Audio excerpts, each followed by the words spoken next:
हरे Krishna Krishna devotion channel पर मैं पूजा कृष्णा दासी आप सभी का स्वागत करती हूँ और आशा करती हूँ कि कृष्णा डिवोशन चैनल के साथ जुड़कर आप बहुत से वीडियो ऐसे देख रहे हैं जिनसे आपको लाभ हुआ होगा। आप भक्ति में तो अग्रसर हो ही रहे हैं और भक्तिमती तुलसी रानी की भी आप बहुत अच्छे से देखभाल कर रहे होंगे।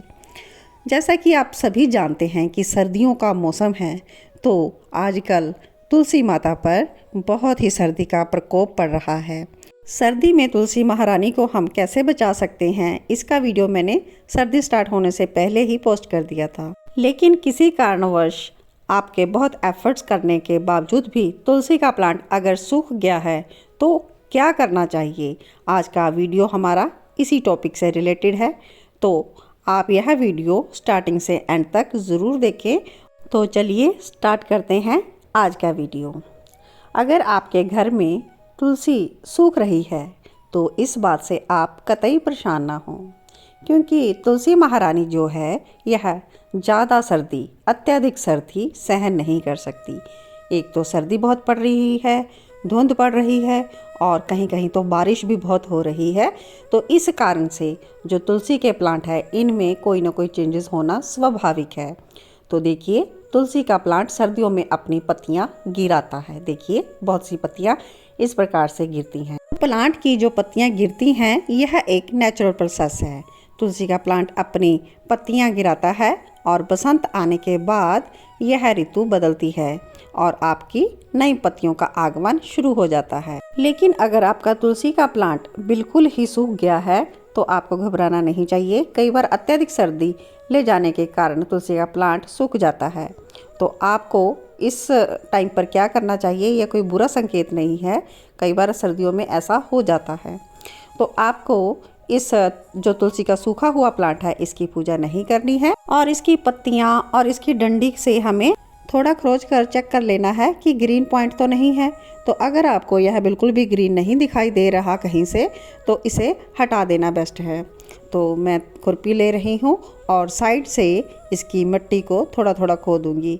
इस प्रकार से खोदूंगी कि तुलसी जी के जड़ को भी कोई नुकसान ना पहुँचे। हालांकि जड़ सूख चुकी है, इसीलिए प्लांट जो है हमारा सूख चुका है, फिर भी हम इस बात का ध्यान रखेंगे कि तुलसी महारानी को हम कोई कष्ट ना पहुँचाएँ। तो इस प्रकार से मैंने बिल्कुल ही मिट्टी को खोदते हुए जड़ को बिल्कुल नरम कर लिया है। बिल्कुल प्लांट अब हमारा निकलने के लायक हो गया है। तो मैं मिट्टी को हटाते हुए बिल्कुल ऊपर की ओर से खींचते हुए तुलसी का प्लांट बिल्कुल निकाल लूँगी। तुलसी की जो ये जड़ में मिट्टी है, इस मिट्टी को आप अपने माथे पर लगा लीजिए, यह बहुत ही शुद्ध है।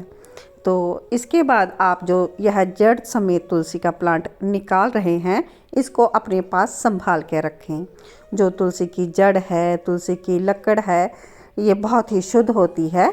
इसे हम पूजा में भी इस्तेमाल करते हैं। कार्तिक के मंथ में तो हम तुलसी की लकड़ की बाती भी बनाते हैं। तो इस तुलसी के प्लांट को जो सूख चुका है इसको आप संभाल कर रख लें।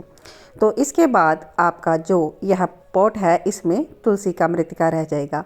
यह भी बहुत शुद्ध माना गया है क्योंकि इसमें हमारी तुलसा महारानी रोपी थी। तो तुलसा जी तो शुद्ध ऑलवेज है ही, लेकिन इनकी जड़ की जो मिट्टी है यह भी बहुत शुद्ध है। तो इस गमले की मिट्टी को आप संभाल कर रखें और जब तक आपका तुलसी का प्लांट न्यू नहीं आ जाता आप इसी मृतिका वाले गमले की पूजा करें। और अगर आपको खाली गमले की पूजा करने का वहम आ रहा है तो आप इसमें ज्वारे बीज दें। ज्वारे बहुत जल्दी अंकुरित हो जाएंगे तो आप उनकी पूजा आसानी से कर सकेंगे।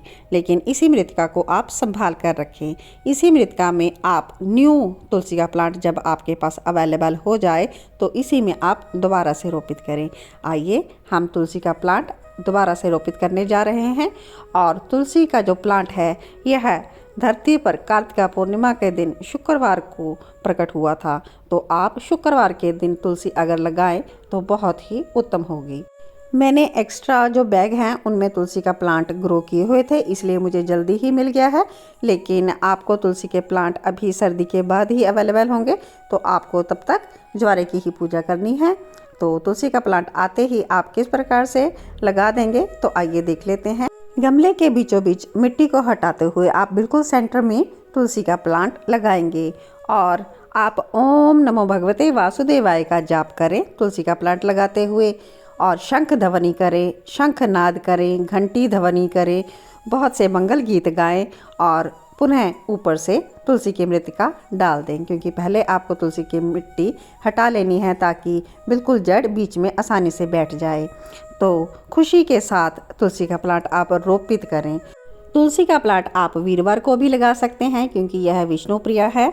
और तुलसी का प्लांट लगाने के बाद आप प्रसाद वितरण करें, मिठाई बांटें, और संध्याकालीन के समय आपको तुलसी महारानी जी की धूप दीप के साथ आरती उतारनी है, तुलसी जी का स्तोत्र पठन करना है। बहुत ही जल्दी आपके नित्यमेव तुलसी पूजन से तुलसी महारानी फिर से हरी भरी हो जाएंगी।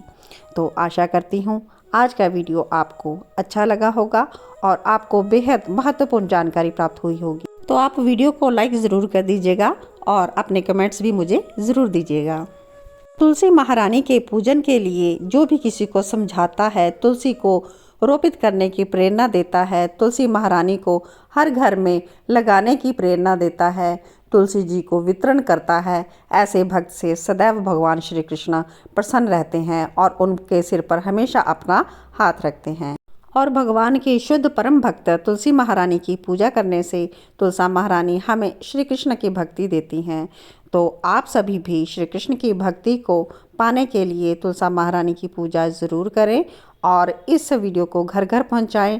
तुलसी पूजन की प्रेरणा अधिक से अधिक अपने रिश्तेदारों, सगे संबंधियों में बांटें। इस वीडियो को ज़्यादा से ज़्यादा शेयर करें और भगवान की कृपा के हेतु बने। तो इसी आशा के साथ आज के वीडियो को यहीं पर विश्राम देती हूँ। सभी को जय श्री कृष्णा। तुलसी महारानी की जय हो।